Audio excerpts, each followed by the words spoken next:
ನಿಮ್ಮ ತಮಾಷೆ ಮಾತುಗಳಿಗೆ ಸಮಯ ಸಂದರ್ಭ ಇಲ್ಲ. ನಸು ಮುನಿಸು ತೋರಿಸಿದರು ಕನಕಮ್ಮ.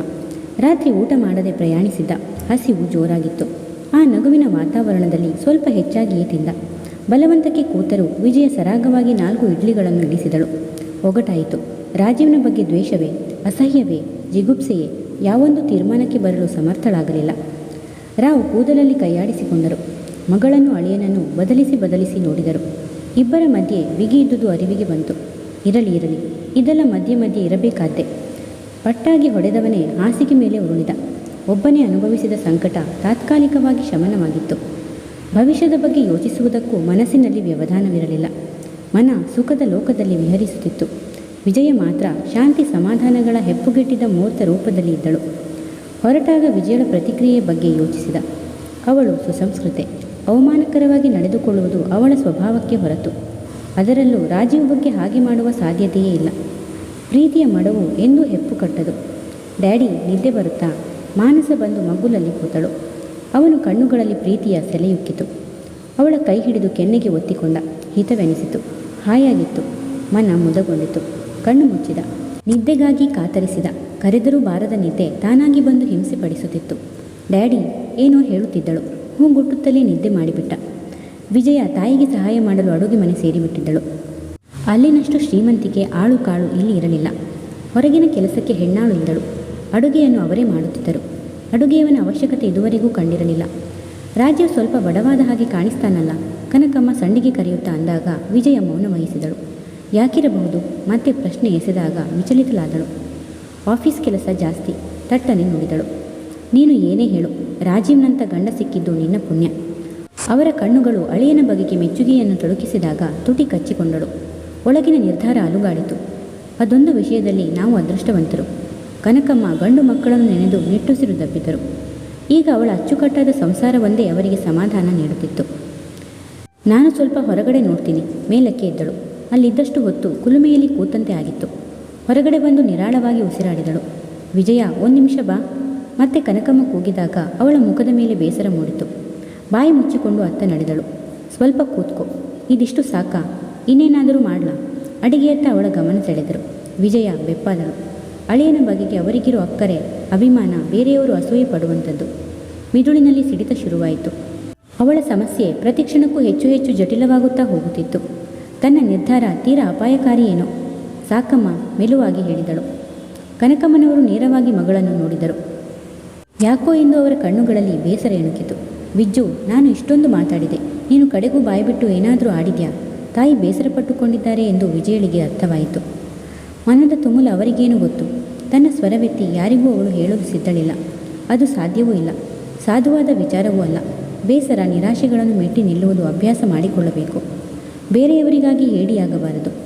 ಮಗಳ ಸ್ವಭಾವ ಅರಿತಿದ್ದ ಆಕೆ ಪುನಃ ಏನೂ ಕೇಳಲು ಹೋಗಲಿಲ್ಲ. ಸ್ವಲ್ಪ ಆ ಡಬ್ಬಿಯಲ್ಲಿರೋ ಏಲಕ್ಕಿ ಪುಡಿ ಕೊಡು. ಪಾಯಸದ ಬಟ್ಟಲಲ್ಲಿ ಸೌಟು ಆಡಿಸುತ್ತಾ ಹೇಳಿದರು. ರಾವ್ ಅಡಿಗೆ ಮನೆಯಲ್ಲಿ ಬಂದು ಇಣುಕಿದರು.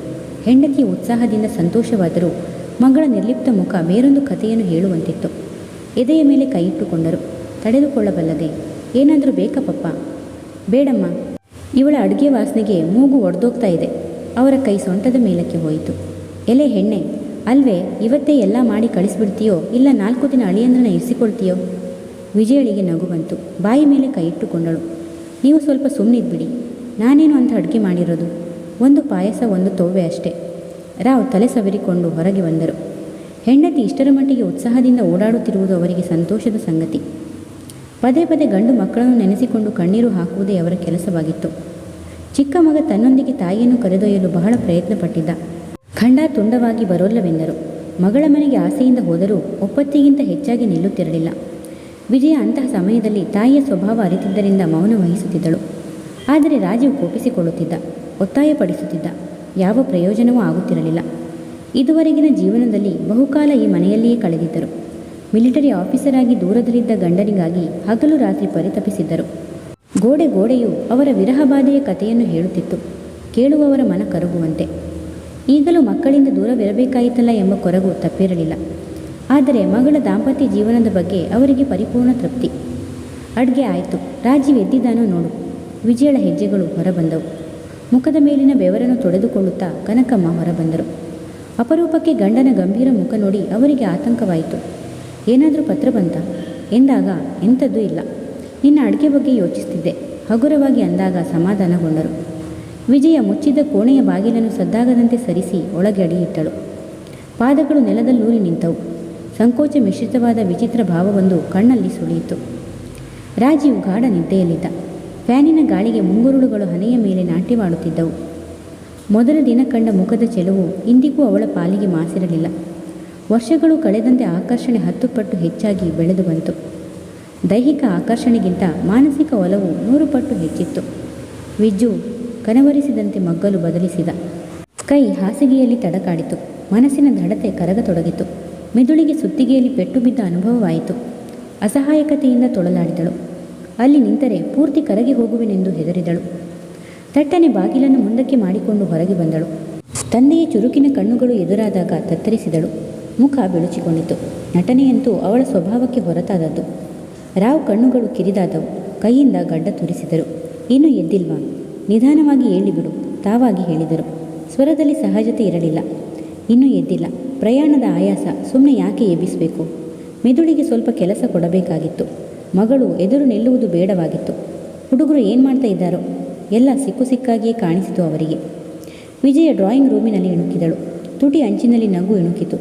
ಮಧು ಸೋಫಾ ಮೇಲೆ ಟಿವಿಯಾಗಿ ಪುಸ್ತಕ ಪೆನ್ನು ಹಿಡಿದು ಕೂತಿದ್ದ. ಮಾನಸ ಗೋಡೆಗೆ ಆತು ಒಂಟಿ ಕಾಲಿನಲ್ಲಿ ನಿಂತಿದ್ದಳು. ನಿಲ್ಲಲು ಬಹಳ ಪ್ರಯಾಸ ಪಡುತ್ತಿದ್ದಳು. ಆ ಕಷ್ಟ ನೋಡಿ ವಿಜಯಳ ತುಟಿ ಅಂಚಿನ ನಗು ಅಳಸಿ ಹೋಯಿತು. ಮಧು ಏನಿದು? ಗದರಿದಳು. ಅವನು ಅಳುಕಲಿಲ್ಲ. ಭೂಪ ಗತ್ತಿನಿಂದ ತಲೆ ಎತ್ತಿದ. ಅವಳು ಇವತ್ತಿನ ಪಾಠ ಒಪ್ಪಿಸಲಿಲ್ಲ. ನಿಲ್ಲಬೇಕಾದ್ದೆ. ಸ್ವರದಲ್ಲಿ ನಿರ್ಧಾರವಿತ್ತು. ವಿಜಯ ಕಣ್ಣುಗಳಲ್ಲಿ ಅಭಿಮಾನ ತುಳುಕಿತು. ಹೆಮ್ಮೆಯಿಂದ ನೋಡಿದಳು. ಒಮ್ಮೊಮ್ಮೆ ಬೇಸರಗೊಂಡರೂ ಮಗನ ಸ್ವಭಾವದ ಬಗ್ಗೆ ಅವಳಿಗೆ ಮೆಚ್ಚುಗೆಯೇ. ಅವಳಿಗೆ ತುಂಬ ಕಷ್ಟ ಆಗುತ್ತೆ. ಕನಿಕರದ ನೋಟ ಮಾನಸಳನ್ನು ಸವರಿತು. ಅವಳ ದೈನ್ಯದಿಂದ ನೋಡಿದಳು. ಅಯ್ಯೋ ಎನಿಸಿತು. ಆಗಲಿ ಬಿಡು, ತಪ್ಪು ಮಾಡಿದ ಮೇಲೆ ಶಿಕ್ಷೆ ಅನುಭವಿಸಬೇಕು. ವಿಜಯ ಗಂಭೀರವಾದಳು. ತಾಯಿಗಿಲ್ಲದ ಧಾರಾಳ ಮಗನಿಗೆಲ್ಲಿ ಬಂದಿತ್ತು? ಹೌದೌದು, ನಿಲ್ಲಬೇಕಾದ್ದೆ. ರಾವ್ ಬಂದವರೇ ಮೊಮ್ಮಗನ ಪಕ್ಕ ಕೂತರು. ಗತ್ತು ಟಿವಿ ನೋಡಿ ಹುಬ್ಬೇರಿಸಿದರು. ಭೇಷ್. ಅವರ ಕೈ ಮಧುವಿನ ಬೆನ್ನ ಮೇಲಾಡಿತು. ಕ್ಷಣಕಾಲ ಎಲ್ಲ ಮರೆತರು. ನಗು ಅಲೆ ಅಲೆಯಾಗಿ ರಾಜೀವನ ಕಿವಿಯನ್ನು ಅಪ್ಪಳಿಸಿತು. ಮುಖದ ಮೇಲೆ ಪ್ರಸನ್ನತೆ ಮೂಡಿತು. ಮೈ ಮುರಿದು ಎದ್ದು ಕೂತ. ಬಹಳ ಹೊತ್ತು ನಿದ್ರಿಸಿಬಿಟ್ಟಿದ್ದ. ಮನ ಚೇತೋಹಾರಿಯಾಗಿತ್ತು. ಮಧು ಸ್ವರವೆತ್ತಿ ಕೂಗಿದ. ಜಿಂಕೆಯಂತೆ ನೆಗೆದು ಬಂದ. ಡ್ಯಾಡಿ. ಕೈಗಳು ರಾಜೀವ್ನ ಕೊರಳನ್ನು ಬಳಸಿದವು. ಕೆನ್ನೆಯನ್ನು ಸವರುತ್ತಾ, ಡ್ಯಾಡಿ ತುಂಬ ನಿದ್ದೆ ಅಲ್ವಾ? ಹಿತವಾಗಿತ್ತು. ಹೌದೆನ್ನುವಂತೆ ತಲೆಯಾಡಿಸಿದ. ಅಜ್ಜಿ ಕಾಯ್ತಾ ಇದ್ದಾರೆ ಎಂದ ಮಧು. ರಾವ್ ಹುಬ್ಬೇರಿಸಿದ. ಹಸಿವು ಕಾಣಿಸಿಕೊಳ್ಳುವುದರಿಂದ ಊಟದ ವಿಷಯವನ್ನೇ ಮರೆತು ಬಿಟ್ಟಿದ್ದ. ಊಟಕ್ಕೆ ಎಂದ. ಓ, ಮರ್ತೇ ಬಿಟ್ಟೆ. ಅಜ್ಜಿ ಕೈನ ಇಡ್ಲಿ ಇನ್ನೂ ಕರಗೇ ಇಲ್ಲ ಎನ್ನುತ್ತಾ ಮೇಲಕ್ಕೆ ಇದ್ದ. ಚೆನ್ನಾಗಿ ನಿದ್ದೆ ಮಾಡಿದ್ದರಿಂದ ಮೈ ಮನ ಹಗುರಾಗಿತ್ತು. ತಂದೆಯ ಕೈ ಹಿಡಿದೇ ಮಧು ಹೊರಗೆ ಬಂದ. ಜಂಬದಿಂದ ಮಾನಸಳತ್ತ ನೋಡಿದ. ಅವಳು ಅಳುಮುಖ ಮಾಡಿ ತಾಯಿಯ ಹಿಂದೆ ತಲೆ ಮರೆಸಿಕೊಂಡಳು. ಚೆನ್ನಾಗಿ ನಿದ್ದೆ ಬಂತ? ರಾವ್ ಸ್ವರದಲ್ಲಿ ಅಕ್ಕರೆ ಇತ್ತು. ಇಡ್ಲಿಯಲ್ಲೆಲ್ಲೋ ನಿದ್ರೆ ಮಾತ್ರೆ ಸೇರಿಸಿರಬೇಕು. ಮಲಗಿತ್ತೊಂದೇ ಗೊತ್ತು. ಅವನ ತುಟಿಗಳ ಮೇಲೆ ನಗುವಿತ್ತು. ರಾವ್ ಜೋರಾಗಿ ನಕ್ಕರು.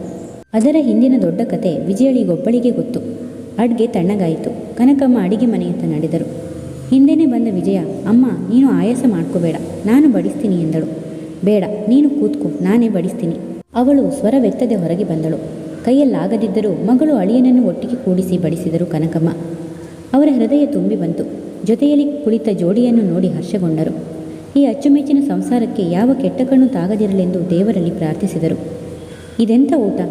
ಇನ್ನೂ ಸ್ವಲ್ಪ ಕೋಸಂಬರಿ ಹಾಕಿಸ್ಕೊಳ್ಳಿ, ಅಳಿಯನಿಗೆ ಬಲವಂತ ಮಾಡಿದರು. ಸ್ವಲ್ಪ ಪಾಯಸ ಹಾಕಿಸ್ಕೊ.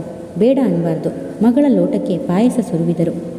ರಾವ್ ಕಣ್ಣುಗಳು ಸಂತೋಷ ಉತ್ಸಾಹದಿಂದ ಮಿಂಚುತ್ತಿತ್ತು.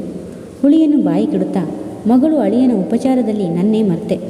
ಸುಕ್ಕು ಬಂದ ಕನಕಮ್ಮನ ಮುಖದಲ್ಲೂ ಲಜ್ಜೆ ಕಾಣಿಸಿಕೊಂಡಿತು. ಊಟ ಭರ್ಜರಿಯಾಗಿ ಸಾಗಿತ್ತು. ಮಧು ಮಾನಸರ ಮುದ್ದು ಮಾತು, ತಂದೆಯ ಅಭಿಮಾನದ ತುಳುಕುವ ನೋಟ. ರಾಜೀವ್ನ ಪಕ್ಕದಲ್ಲಿ ಕೂತ ವಿಜಯ ತಾಯಿ ಅಕ್ಕರೆಯಿಂದ ಬಡಿಸಿದಾಗ ಸ್ವಲ್ಪ ಹೆಚ್ಚೆನಿಸುವಷ್ಟೇ ಊಟ ಮಾಡಿದಳು. ಎದ್ದು ಬಂದಾಗ ಹೊಟ್ಟೆ ಭಾರವೆನಿಸಿತು. ಸ್ವಲ್ಪ ಹೊತ್ತು ಮಲಗದ ಹೊರತು ಸರಿಯಾಗದೆಂದುಕೊಂಡಳು. ಯಾವಾಗಲೂ ಅವರಿಗಾಗಿ ಮೀಸಲಾಗಿರುತ್ತಿದ್ದ ಕೋಣೆಗೆ ಪೂರ್ವಭಾವಿ ಯೋಚಿಸದೆ ಬಂದು ಮಲಗಿದಳು. ನೆಮ್ಮದಿ ಎನಿಸಿತು. ಯಾಕೋ ಏನೋ ಅವಳಿಗೆ ಅರ್ಥವಾಗಲಿಲ್ಲ. ಕೂಡಲೇ ನಿದ್ದೆ ಆವರಿಸಿತು. ಸಾಕಾದ ಕನಕಮ್ಮ ಊಟ ಮಾಡಿ ನೆಲದ ಮೇಲೆ ಉರುಳಿಕೊಂಡರು. ರಾವ್ ಮೊಮ್ಮಕ್ಕಳನ್ನು ಅಕ್ಕಪಕ್ಕದಲ್ಲಿ ಮಲಗಿಸಿಕೊಂಡು ಗೊರಕೆ ಹೊಡೆಯತೊಡಗಿದರು. ರಾಜೀವ್ ಸುಮ್ಮನೆ ಕೂತು ಒಂದೆರಡು ಪತ್ರಿಕೆಗಳನ್ನು ತಿರುವಿ ಹಾಕಿದ. ಹೊಟ್ಟೆಯ ಭಾರಕ್ಕೆ ಕಣ್ಣುಗಳು ಸೋಲತೊಡಗಿದವು. ಬೇಸರದಿಂದ ಕೋಣೆಗೆ ಬಂದ. ಹೆಜ್ಜೆ ಕಿತ್ತಿಡಲಾರದೆ ನಿಂತುಬಿಟ್ಟ. ವಿಜಯ ಮಲಗಿ ನಿದ್ರಿಸುತ್ತಿದ್ದಳು. ಉಬ್ಬು ತಗ್ಗುಗಳನ್ನು ಅಳೆದ. ನೋಟ ಮುಖದ ಮೇಲೆ ಕೇಂದ್ರೀಕೃತವಾಯಿತು. ನಿರ್ಮಲವಾದ ಕಪಟರಹಿತ ಚೆಲುವೆ. ತುಟಿಯ ಕೆಂಪು, ಮೈಯ ಸೊಂಪು ಇಂದಿಗೂ ಆಕರ್ಷಣೆಯನ್ನು ಕಳೆದುಕೊಂಡಿರಲಿಲ್ಲ. ಇಂಥ ಹೆಣ್ಣಿಗೆ ನಂಬಿಕೆ ದ್ರೋಹ. ತನ್ನನ್ನು ತಾನೇ ಅಸಹಿಸಿಕೊಂಡ. ಸಮೀಪಿಸಿದ. ಗಾಢವಾಗಿ ನಿದ್ದೆಯಲ್ಲಿದ್ದಳು. ಶಾಕ್ ತಟ್ಟಿದವನಂತೆ 2 ಹೆಜ್ಜೆ ಹಿಂದಕ್ಕೆ ಸರಿದ. ಅವಳ ಮೈಮುಟ್ಟುವ ಅರ್ಹತೆಯನ್ನು ಕಳೆದುಕೊಂಡಿದ್ದ. ದೇಹ ಎರಡಾದರೂ ಜೀವ ಒಂದೆನ್ನುವಂತೆ ಬೆರೆತು ಹೋಗಿದ್ದ ದೇಹಗಳು. ಸಂಯಮ ಸಡಿಲವಾಯಿತು. ತುಟಿಯ ಜೇನನ್ನು ಹೀರಲು ಮುಂದಾದ. ತಟ್ಟನೆ ಹಿಂದಕ್ಕೆ ಸರಿದ. ಕಿಟಕಿ ಬಳಿ ಹೋಗಿ ನಿಂತ. ಮೈ ಮುಖವೆಲ್ಲ ಬೆವೆತು ಹೋಯಿತು. ಕೋಣೆಯಿಂದ ಹೊರಗೆ ತಳ್ಳಿದಂತಾಯಿತು. ವರಾಂಡದಲ್ಲಿ ಹೋಗಿ ಕೂತ. ಮನುಷ್ಯ ದುಡುಕಿ ಮಾಡಿದ ಒಂದು ಸಣ್ಣ ತಪ್ಪಿಗಾಗಿ ಎಷ್ಟೊಂದು ದಂಡನೆಯನ್ನು ತೆರಬೇಕಾಗುತ್ತೆ. ಟೀಪಾಯಿ ಮೇಲಿದ್ದ ಪತ್ರಿಕೆಯನ್ನು ಕೈಗೆತ್ತಿಕೊಂಡು ಗಾಳಿಯಲ್ಲಿ ಪುಟಗಳನ್ನು ಮುಗುಚಿದ.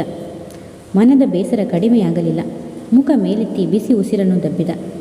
ರಾವ್ ನಿದ್ದೆ ಮುಗಿದಿರಬೇಕು. ಹೊರಗೆದ್ದು ಬಂದರು.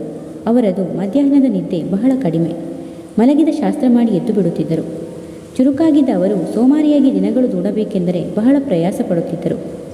ಕೆಲವು ಸಲ ಒಂದು ವಿಧವಾದ ದಣಿವು ಉಂಟಾಗುತ್ತಿತ್ತು. ಮಗಳು ಮೊಮ್ಮಕ್ಕಳು ಬಂದ ಮೇಲೆ ಅದೊಂದು ಇರಲಿಲ್ಲ. ಮನಸ್ಸು ಉಲ್ಲಾಸವಾಗಿತ್ತು. ಆದರೂ ಸಂದೇಹ, ತುಮುಲ ಆಗಾಗ ಕಾಣಿಸಿಕೊಳ್ಳುತ್ತಲೇ ಇತ್ತು. ಮುಂದುವರಿಯುವುದು. ಹೆಚ್ಚಿನ ವಿಡಿಯೋಗಳಿಗಾಗಿ ಪ್ಲೀಸ್ ಸಬ್ಸ್ಕ್ರೈಬ್ ಮಾಡಿ, ಲೈಕ್ ಮಾಡಿ, ಶೇರ್ ಮಾಡಿ, ಕಮೆಂಟ್ಸ್ ಮಾಡಿ ಮತ್ತು ಬೆಲ್ ಐಕಾನ್ ಕ್ಲಿಕ್ ಮಾಡಿ. ಕಥೆಯ ಎಲ್ಲ ಭಾಗಗಳಿಗಾಗಿ ಪ್ಲೇಲಿಸ್ಟ್ ಚೆಕ್ ಮಾಡಿ.